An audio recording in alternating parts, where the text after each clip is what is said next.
afternoon and good evening. I am Saskia, aka Sassy Colouring, and I am here today with you to discuss 10 easy ways to improve your colouring. Now, one thing that I see a lot in the colouring community is people who say, I wish I could post my pages, but they're just nowhere near as good as the ones that I'm seeing on that particular group on a daily basis. So the first thing I want you to do is to never ever compare yourself to anybody other than the person and the colorist you were yesterday. That is the only person you're allowed to compare yourself to. So if you are umming and ahhing about should I post this, should I not post it, just do it. I guarantee you the feeling you get when somebody says, wow, I love it, or wow, this is so great, can we see more, yada yada yada, that kind of stuff. That's just the motivation you need to continue, carry on, and maybe learn more.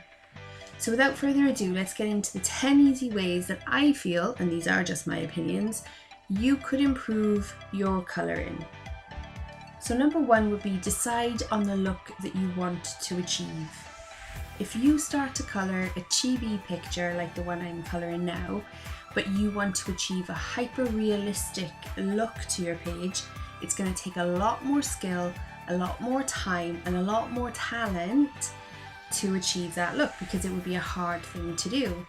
Whereas if you want to draw like the chibi girl and give her all these bright poppy colours, your picture is going to look like it fits the aesthetic of the page and automatically will look like you've improved in your colouring. Number two, look for inspiration. Have a look for a colour palette that you like. Have a look online at somebody who's coloured a page that you're really drawn to. Have a look what colours they've used. Have a look kind of what techniques that they're using. Never copy, but mimic what they've done. It can be a real learning experience to try and use certain parts of certain pages. If you like the kind of the colour palette that they've used, use it. If you've liked the way that they've done something in the background, try it yourself. The inspiration will give you that motivation to get better. Number three is don't be afraid to mix your mediums. Now I love to put a marker base down and then go over with my colouring pencils. I really dislike trying to colour backgrounds, so I very often colour them in one blank colour, or go in with like watercolours or pastels or something like that, and then complete the picture with my markers and my colouring pencils. Mix the mediums that you're using, find out what works for you. There are no rules to art. This is your enjoyment. Mix them, enjoy them. My number four is watch colour with me videos or colour along videos. Now I know a lot of people don't like these videos because they don't want to copy exactly what somebody is doing, and I completely understand that. But a lot of the times when you watch these videos, the colorist will give you tips, tricks, color combinations that you might find really useful.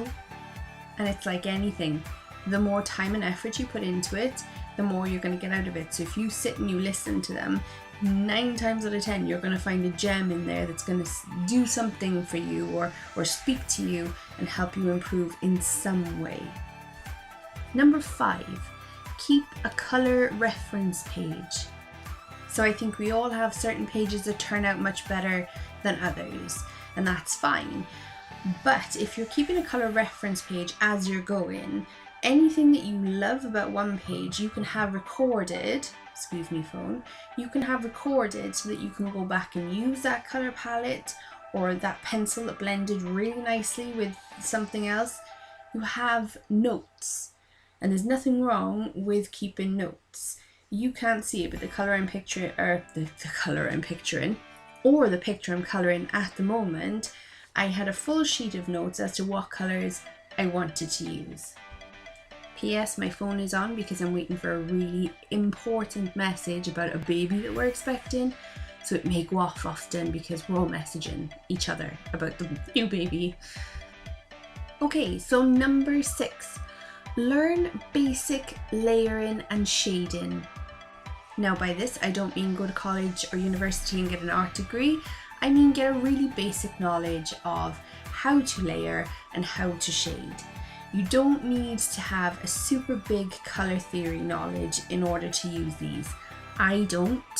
I just put layers, shades wherever I feel like they are, and sometimes they're very out of place. But very quickly you'll notice when, say, shading in a certain area doesn't look right. But that's one thing that we're going to do is learn from our mistakes, right? So if you have a very basic knowledge of where your light source is and how the shadows should fall, you can kind of work along to that and get a general idea. Now following on from that, my number 7 is take a course. Head over to somewhere like Skillshare, like Udemy, like even Patreon. A lot of Patreon's creators are doing courses. Use something like Helen Elliston, I want to say. If I've got her name wrong, I'm sorry, but she does books that are all about colour theory. They're all about how to colour certain things. Take that course and spend some time learning. Definitely worth your time just to have a bit more information about what colours someone's used, how they've used them, what technique they've used, and then make that your own. Leading me on very nicely to number 8, which is use practice pages to learn to colour one thing at a time. So very often when you take a course, they'll have one item that they're going to focus on. We're going to say today that it's a mug, just because I got a mug next to me. And in that course, they will show you how to do the line drawing, or give you the line drawing, and then show you how to create different surfaces, create different textures, create different light sources, and really focus on that one thing.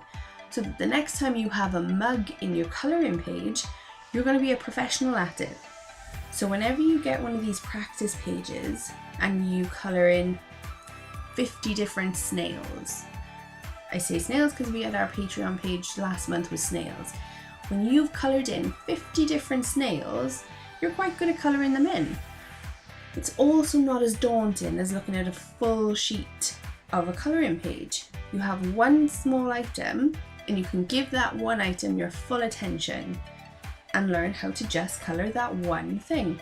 And then you start building a library of things that you're really good at colouring.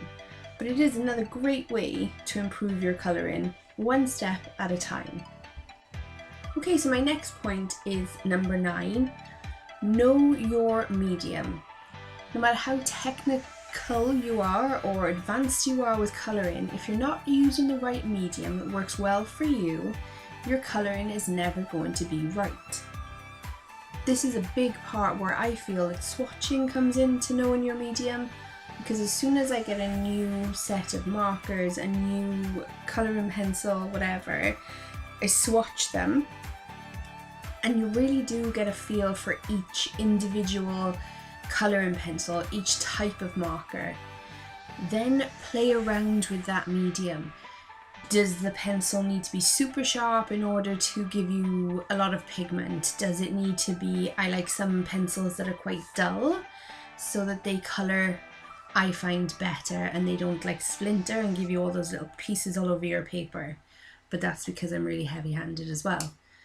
I know that my Copic markers blend better than my Winsor Newtons. I know that I can mix Ohuhu and a different set of markers because they mix well, but I can't mix my Copic and my Winsor Newtons because they just don't work well layered on each other. So getting to know your mediums will really help you. Practice, practice, practice. Art is a skill that can be learned, as is colouring, as is drawing. It's not something you're born with. Now there are definitely people who have a flair for it and have a talent and can seem to draw really, really well without having to think about it. My both brothers are those people. My eldest brother was a tattooist and my youngest brother can sit down, scribble on a piece of paper for 5 minutes and out pops a masterpiece. But he will also tell you that it takes years and years and years of practice. You have to be doing it continuously. If it's not your job and you're not doing it all day, every day, then sit down and colour one small thing each day, because the practice will make perfect. So those are my 10 easy ways to improve your colouring. But just remember, like I said in the beginning, the only person you have to compare yourself to is yourself. You don't have to worry how everybody else's pages look. Don't ever get discouraged by how well their pictures come out or how beautiful they look, because they may have been practicing every day for the last 10-15 years. We don't know their circumstances. There are going to be these people who turn up and pick up a pencil and can colour like a professional. While that's very rare, it is going to happen.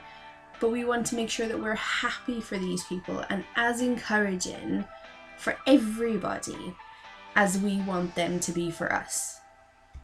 So if you are a beginner and you've never posted a picture to anywhere other than showing your family members, give yourself a break.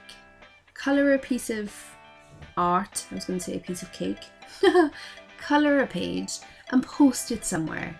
Be encouraged by the way that people react to it. And if somebody wants to give you helpful criticism, then there's nothing better than someone saying, this is great, how about if you try this? How about if you try that? That to me shows you somebody who sees potential and who wants to be helpful and who's trying to show you a slightly better way, or maybe not even better, that's the wrong thing to say, but something else that could improve your art, which means that they care enough to take the time to write the comment. So post your pictures, enjoy the comments, and this is after all our hobby, right? Colouring is something that we want to have fun with. So if you're not having fun, question why. I think very quickly you realise that your own worst critic is yourself. So that's it for me. I'm going to leave it there before my computer either explodes or take off. I'm not sure which one. Stay safe, stay good, colour every day, and as always, stay sassy.